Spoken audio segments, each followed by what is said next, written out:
സന്നിധാനം, പമ്പ, കാനനപാതകൾ, നിലയ്ക്കൽ തുടങ്ങിയയിടങ്ങളിൽ തടസ്സമില്ലാതെ വൈദ്യുതി വിതരണം ഉറപ്പാക്കി കെ.എസ്.ഇ.ബി. പമ്പയിലും സന്നിധാനത്തും ആവശ്യമായ വെളിച്ചം ഉറപ്പാക്കാനായി 4500 LED ലൈറ്റുകളാണ് കെ.എസ്.ഇ.ബി. സ്ഥാപിച്ച് പരിപാലിച്ചു വരുന്നത്. പമ്പയിലും സന്നിധാനത്തും സ്ഥാപിച്ചിട്ടുള്ള 4500 LED ലൈറ്റുകൾക്ക് പുറമെ 5000 LED ലൈറ്റുകൾ നിലയ്ക്കലിലും പമ്പയിലും സ്ഥാപിച്ചിട്ടുണ്ട്. പുതിയതായി ലൈറ്റുകൾ ആവശ്യമുള്ള സ്ഥലങ്ങളിൽ ആവശ്യാനുസരണം സ്ഥാപിക്കുന്നതിനുള്ള ക്രമീകരണം അപ്പപ്പോൾ ചെയ്യുന്നുണ്ടെന്ന് കെ.എസ്.ഇ.ബി. അധികൃതർ അറിയിച്ചു. പൂർണ്ണമായും LED ലൈറ്റുകളാണ് ഉപയോഗിക്കുന്നത് എന്നതാണ് ഇത്തവണത്തെ പ്രത്യേകത.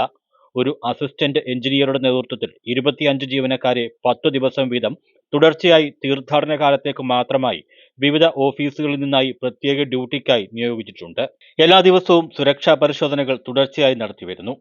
Pathanamthitta electrical circle deputy chief engineer, Pathanamthitta electrical division executive engineer എന്നിവരുടെ മേൽനോട്ടത്തിൽ Vadasserikkara electrical sub division assistant executive engineer, Kakkad electrical section assistant engineer, Ranni Perunad electrical section assistant engineer എന്നിവരാണ് പ്രവർത്തനങ്ങൾ ഏകോപിപ്പിക്കുന്നത്. News bureau, Sannidhanam.